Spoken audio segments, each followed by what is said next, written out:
प्रेम से बोलिए शनि देव महाराज की जय। शनि देव सूर्य देव और छाया के पुत्र हैं, जिन्हें न्याय, कर्म, फल और धर्म का देवता माना जाता है।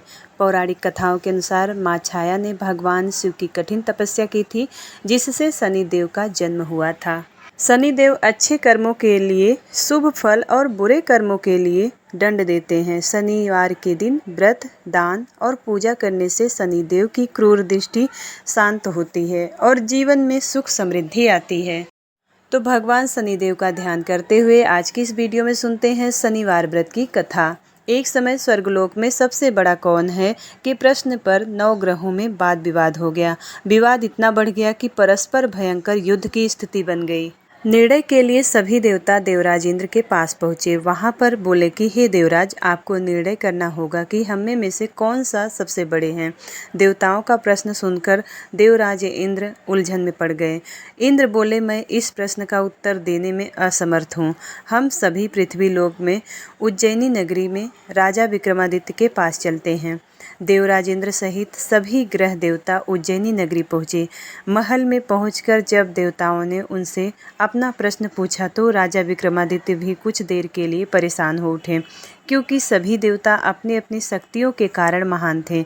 किसी को भी छोटा या बड़ा कह देना उनके क्रोध के प्रकोप से भयंकर हानि पहुंच सकती थी। अचानक राजा विक्रमादित्य को एक उपाय सूझा और उन्होंने विभिन्न धातुओं स्वर्ण, रजत, चांदी, कांसा, ताम्र, तांबा, सीसा, रांगा, जस्ता, अभ्रक व लोहे के 9 आसन बनवाए। धातुओं के गुणों के अनुसार सभी आसनों को एक दूसरे के पीछे रखवाकर उन्होंने देवताओं को अपने अपने सिंहासन पर बैठने को कहा। देवताओं के बैठने के बाद राजा विक्रमादित्य ने कहा कि आपका निर्णय तो स्वयं ही हो गया है। जो सबसे पहले सिंहासन पर विराजमान है वही सबसे बड़ा है। राजा विक्रमादित्य के इन निर्णय को सुनकर शनि देवता ने सबसे पीछे आसन पर बैठने के कारण अपने को छोटा जानकर क्रोधित होकर कहा कि राजा विक्रमादित्य, तुमने मुझे सबसे पीछे बैठाकर मेरा अपमान किया है। तुम मेरी शक्तियों से परिचित नहीं हो।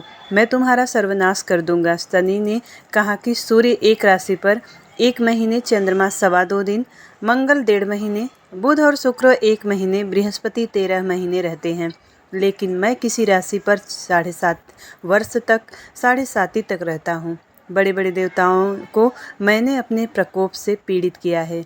राम को 7.5 के कारण ही वन में जाकर रहना पड़ा और रावण को 7.5 के कारण ही युद्ध में मृत्यु का शिकार बनना पड़ा। राजा, अब तू भी मेरे प्रकोप से नहीं बच सकेगा। इसके बाद अन्य ग्रहों के देवताओं को प्रसन्नता के साथ चले गए, परंतु शनिदेव बड़े क्रोध के साथ वहां से विदा हुए।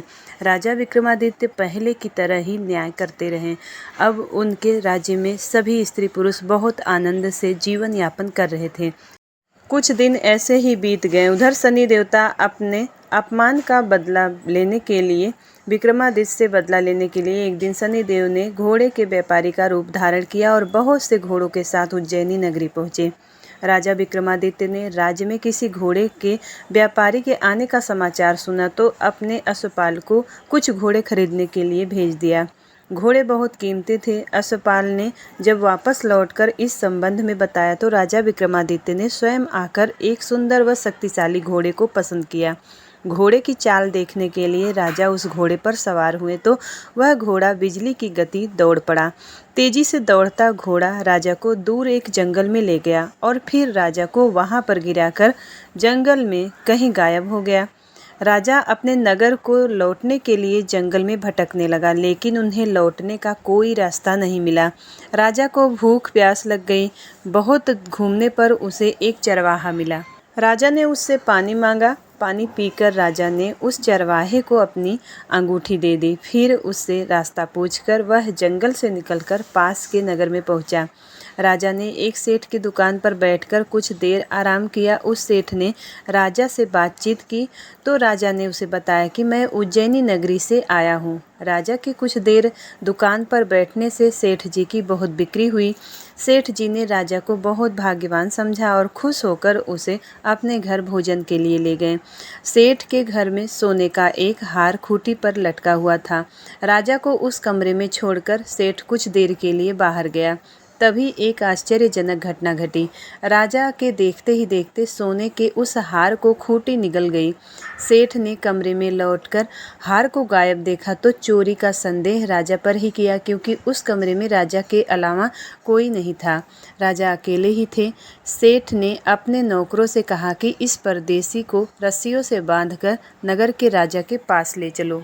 राजा ने विक्रमादित्य से हार के बारे में पूछा तो उसने बताया कि उसके देखते ही देखते खूंटी ने हार को निगल लिया था। इस पर राजा ने क्रोधित होकर चोरी करने के अपराध में विक्रमादित्य के हाथ पांव काटने का आदेश दे दिया। अब राजा विक्रमादित्य के हाथ पांव काटकर उसे नगर की सड़क पर छोड़ दिया गया। कुछ दिन के बाद एक तेली उसे उठाकर अपने घर ले गया और उसे अपने कोल्हू पर बैठा दिया। राजा आवाज़ देकर बैलों को हाँकता रहता। इस तरह तेली का बैल चलता रहता और राजा को भोजन मिलता रहा। शनि के प्रकोप की 7.5 पूरी होने पर वर्षा ऋतु प्रारंभ हुए।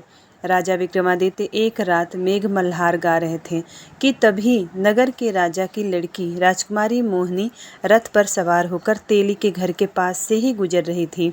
उसने मेघ मल्हार सुना तो उसे बहुत अच्छा लगा और दासी को भेजकर गाने वाले को बुला लाने को कहा। दासी ने लौटकर राजकुमारी को अपंग राजा के बारे में सब कुछ बता दिया। राजकुमारी उसके मेघ मल्हार से बहुत मोहित हुई, अतः उसने अब कुछ जानकर भी अपंग राजा से विवाह करने का निश्चय कर लिया। राजकुमारी ने अपने माता पिता से जब यह बात कही तो हैरान रह गए। सभी की रानी ने मोहिनी को समझाया कि बेटी, तेरे भाग्य में तो किसी राजा की रानी होना लिखा है, फिर तू उस अपंग से विवाह करके अपने पांव पर कुल्हाड़ी क्यों मार रही है। राजकुमारी ने अपनी जिद नहीं छोड़ी और अपनी जिद पूरी करने के लिए उसने भोजन करना छोड़ दिया और प्राण त्याग करने के लिए निश्चय कर लिया। आखिर राजा रानी को विवश होकर अपंग विक्रमादित्य के साथ राजकुमारी का विवाह करना पड़ा। विवाह के बाद राजा विक्रमादित्य और राजकुमारी तेली के घर में रहने लगे। उसी रात स्वप्न में शनिदेव ने राजा से कहा कि राजा, तुमने मेरा प्रकोप देख लिया, मैंने तुम्हें अपने अपमान का दंड दिया है। राजा ने शनिदेव से क्षमा करने के कहा और प्रार्थना की कि हे शनिदेव, आपने जितना दुख मुझे दिया है अन्य किसी को नहीं देना। शनिदेव ने कुछ सोचकर कहा कि राजा, मैं तुम्हारी प्रार्थना स्वीकार करता हूँ। जो कोई स्त्री पुरुष मेरी पूजा करेगा, शनिवार का व्रत करके मेरी व्रत कथा सुनेगा, उस पर मेरी अनुकंपा बनी रहेगी। प्रातःकाल राजा विक्रमादित्य को नींद खुली तो अपने हाथ पांव देखकर राजा को बहुत खुशी हुई और उसने मन ही मन शनिदेव को प्रणाम किया और राजकुमारी भी राजा के हाथ पांव सही सलामत देखकर आश्चर्य में डूब गई। तब राजा विक्रमादित्य ने अपना परिचय देते हुए शनिदेव के प्रकोप की सारी कहानी सबको सुनाई। सेठ को जब इस बात का पता चला तो वह दौड़ता हुआ तेली के घर पहुंचा और राजा के चरणों में गिरकर क्षमा मांगने लगा। राजा ने उसे क्षमा कर दिया क्योंकि यह सब तो शनिदेव के प्रकोप के कारण हुआ था। सेठ राजा को अपने घर ले गया और उसे भोजन कराया। भोजन करते समय वहाँ पर एक आश्चर्यजनक घटना घटी। सबके देखते ही देखते उस खूंटी ने हार उगल दिया। अब सेठ जी ने अपनी बेटी का विवाह भी राजा के साथ कर दिया और बहुत से स्वर्ण आभूषण धन आदि देकर राजा को विदा किया। राजा विक्रमादित्य राजकुमारी मोहिनी और सेठ की बेटी के साथ उज्जैनी पहुंचे तो नगरवासियों ने हर्ष से उनका स्वागत किया। अगले दिन राजा विक्रमादित्य ने पूरे राज्य में घोषणा करा दी कि शनिदेव सब देवों में सर्वश्रेष्ठ हैं। प्रत्येक स्त्री पुरुष शनिवार को उनका व्रत करें और व्रत कथा अवश्य ही सुने। राजा विक्रमादित्य की घोषणा से शनिदेव बहुत प्रसन्न हुए। शनिवार का व्रत करने और व्रत कथा सुनने के कारण सभी लोगों की मनोकामनाएं शनिदेव की अनुकंपा से पूरी होने लगी। सभी लोग आनंद पूर्वक रहने लगे। प्रेम से बोलिए शनिदेव भगवान की जय।